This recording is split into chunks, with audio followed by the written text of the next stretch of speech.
c'est un domaine sur lequel on se penche actuellement, il faut qu'on soit plus performant.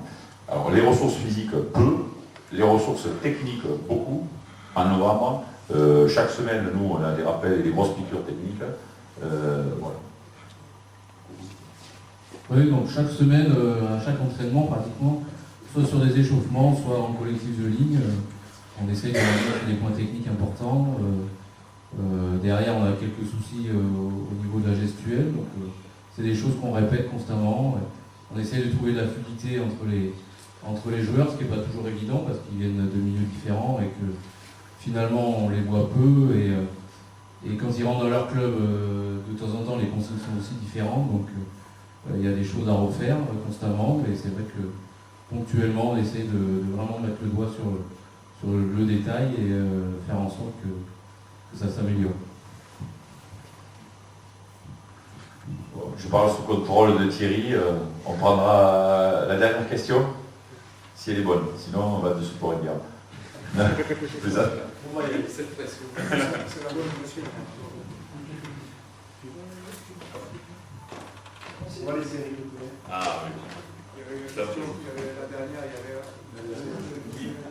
La dernière, c'est Philippe qui va répondre brièvement. Je sais pas pour qui c'est. Je voudrais savoir quel type de communication vous avez juste avant le match et éventuellement si vous avez une façon de communiquer avec le collectif à la mi-temps. Oui. Il va répondre sur la première partie, je vous montre 2-3 petites images. Juste avant le match, en fait, il y a des causeries. Il y a des causeries, il y a la causerie et la remise de maillot, qui est assez traditionnelle, qui n'est jamais tout à fait identique, évidemment, pour ne pas tomber sur un ronron. Mais ensuite, on parle beaucoup des moyens, où on revient sur certains principes.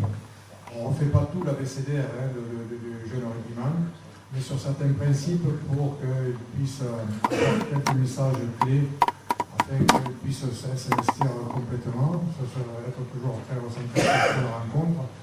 Il y a des messages sur la remise des maillots, souvent très courts, parce que si c'est long, ils peuvent s'endormir. Donc, non, c'est très court, mais c'est un petit message par joueur. On connaît les joueurs, on sait sur quoi il faut appuyer pour que justement ils puissent derrière être toujours ou réagir ou être vraiment visionnaire ou avoir cet horizon pour être performant. Donc ça c'est avant la rencontre. Les mots-clés qui sont utilisés dans le discours d'avant-match, c'est les mots-clés qui sont développés sur le terrain d'entraînement et dans le projet de jeu. Donc ça, on ne s'embête pas. Il suffit de dire un mot, les mecs savent toutes les attitudes techniques auxquelles on fait référence, les positions, les soutiens. Sur un mot, on déclenche un process. Donc ça, c'est quand même bien. On essaie d'être efficace là-dessus. Bon, et ensuite, sur la mi-temps, on a essayé de l'organiser parce qu'avant, c'était un peu le bordel. Donc nous, on s'est posé des questions. Qui fait quoi, de quoi ont besoin les joueurs, qu'est-ce qu'on veut analyser, qu'est-ce qu'on fait passer comme message, et puis 10 minutes, c'est très court. Alors, bon voilà, ça je vais très vite.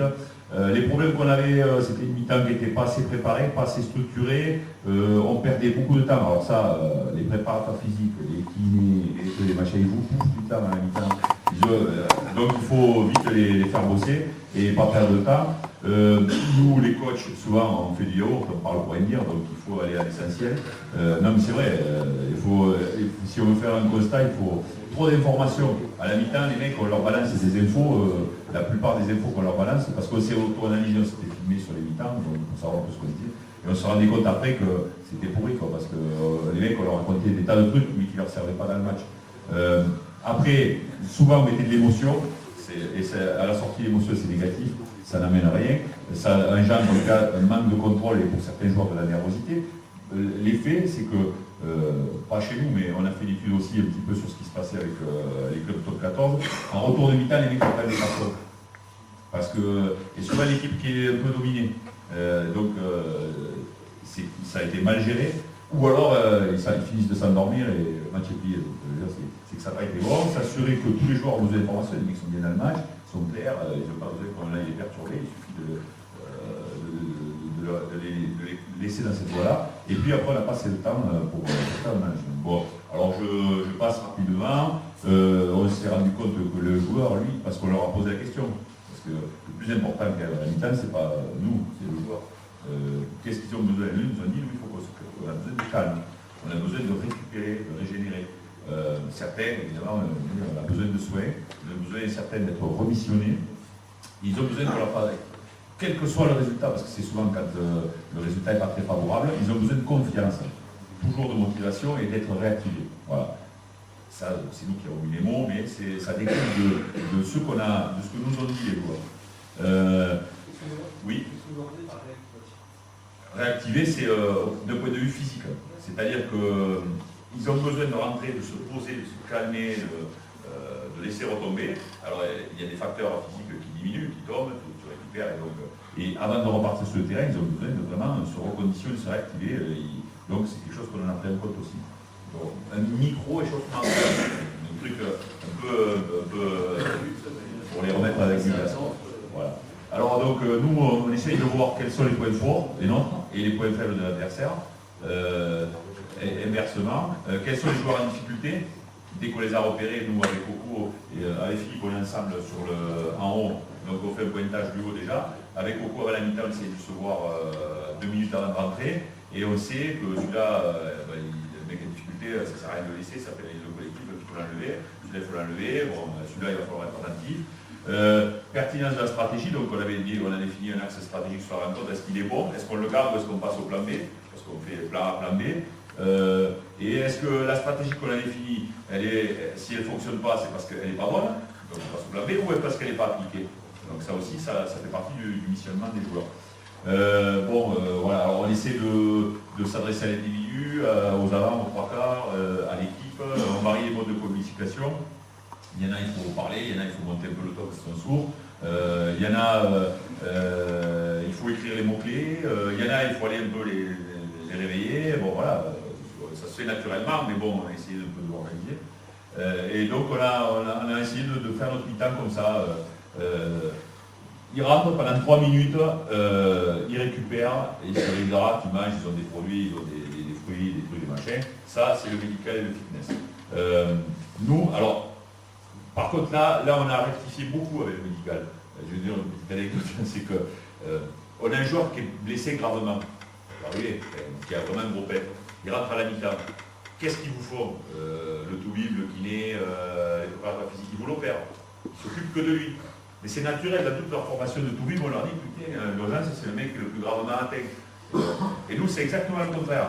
Le mec qui est gravement atteint, il peut mourir, on le soignera, mais après le match. Par contre, c'est le mec qui n'a pas grand-chose, il suffit juste d'un petit coup de polish, qui te repart nickel pour la deuxième mi-temps. C'est celui-là qui nous intéresse.